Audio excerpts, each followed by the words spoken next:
Bienvenue sur Page à Page et merci d'être au rendez-vous pour un nouvel épisode. Est-ce que vous aimez les histoires de vampires ? Le genre horrifique est l'un des plus consommés par les lecteurs et les cinéphiles, mais si nous vous disions que toutes les histoires sont réunies en une seule ? Le roman de Bram Stoker, écrit en 1897, est à l'origine non seulement du roman d'horreur, mais aussi de l'un des personnages les plus cultes de la littérature, le comte Dracula. Situé dans l'effrayante Transylvanie, le roman de Stoker a été étudié pendant des générations car il a jeté les bases du genre, à tel point que dans les années 1990, Francis Ford Coppola, le réalisateur et producteur, en a fait un film avec Gary Oldman qui est devenu un autre classique. Le film a remporté un Oscar et son affiche a séduit les critiques de cinéma. Alors bien sûr, si vous pensez à des croix serrées, à de l'ail et à des crucifix, la première chose qui vous vient à l'esprit, c'est certainement Dracula et la Transylvanie. Pour autant, connaissez-vous l'histoire de ces origines fantastiques ? L'auteur, Bram Stoker, a été un pionnier de son temps en parvenant à traduire une croyance populaire en l'un des monstres les plus universels de la fiction. Son nom et toute sa vision du monde ont une origine historique, celle du prince Vlad Tepes, un souverain sanguinaire célèbre pour la cruauté et le sadisme avec lesquels il traitait ses ennemis. Vlad, en plus d'être appelé l'Empaleur en raison de ses pratiques, était également surnommé Draculéa, d'où le nom de la fiction. Dracula, au final, c'est un roman plein de nuances et d'intrigues secondaires, créant tout un univers autour de lui. Pour mieux comprendre l'histoire, nous allons examiner de plus près chacune de ces sous-intrigues qui s'articulent en 27 chapitres racontés dans plusieurs épîtres. Tout d'abord, un certain Harker arrive au château de Dracula. Le roman commence par nous raconter comment l'avocat, Jonathan Harker, arrive en Transylvanie pour des raisons professionnelles. Il doit conclure un contrat de vente sur l'une des propriétés d'un certain comte Dracula.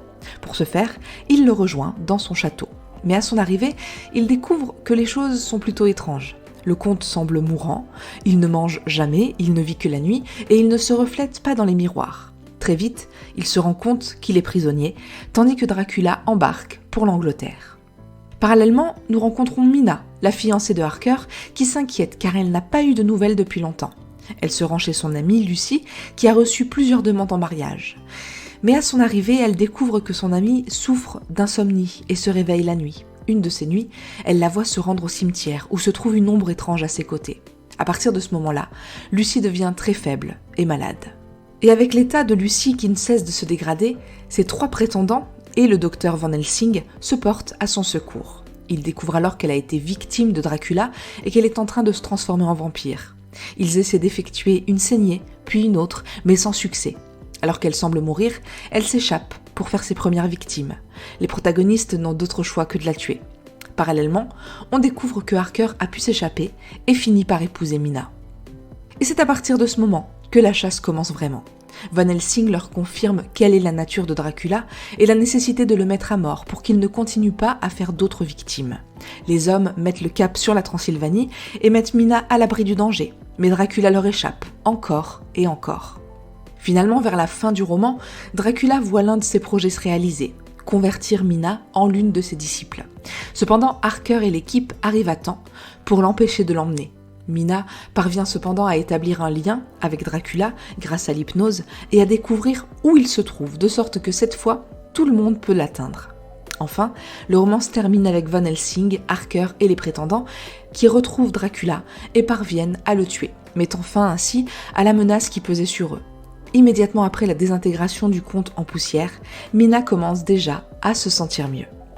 Malgré la révolution que le genre épistolaire a apportée à l'horreur, Dracula suit une structure classique en termes de création de personnages dans le monde littéraire. C'est pourquoi, bien qu'il y ait des personnages qui représentent le mal, il y a aussi des personnages qui représentent les valeurs du bien et de la réalité. Le mal, forcément, est incarné par Dracula, le principal protagoniste et le méchant du roman. C'est un homme âgé, à la peau pâle et fine, aux ongles longs et au croc acéré. Son comportement est sombre et mystérieux, son but c'est de se nourrir du sang de ses victimes. Au cours du roman, il tentera de posséder la fiancée de Harker, mais finira par être rattrapé par les protagonistes. L'autre protagoniste principal, c'est justement Jonathan Harker, qui écrit les lettres et les journaux intimes du roman. Avocat spécialisé dans la propriété, il a rendez-vous avec Dracula sans savoir qu'il s'agit d'un piège. Il sera le premier à découvrir qui est Dracula et celui chargé de diriger le groupe qui sauvera sa femme et traquera le vampire. Sa femme d'ailleurs, Mina Murray, sera l'une des principales cibles de Dracula. Elle apprend également la nature du vampire lorsqu'elle voit son ami se comporter étrangement. Bien qu'elle soit finalement victime de la morsure de Dracula, elle parvient à être sauvée. Mais Lucy, malheureusement, n'aura pas cette chance. Elle finit par être transformée par Dracula après être arrivée au cimetière en somnambule. Après s'être nourrie des enfants du village, les principaux personnages doivent la mettre à mort en lui enfonçant un pieu dans le cœur et en lui coupant la tête. Enfin, Abraham Van Helsing est l'un des personnages secondaires les plus importants, car c'est lui qui connaît et qui maîtrise la nature des vampires et la façon de les traquer.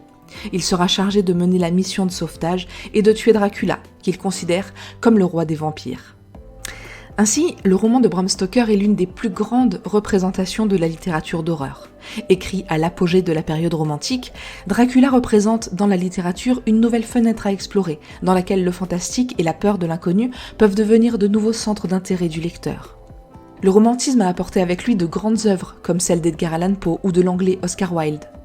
Cependant, l'utilisation de figures littéraires ou l'utilisation de l'ombre et de la lumière dans les récits en fait un repère artistique. Ainsi, des œuvres telles que Dracula ont fait du genre horrifique un véritable phénomène.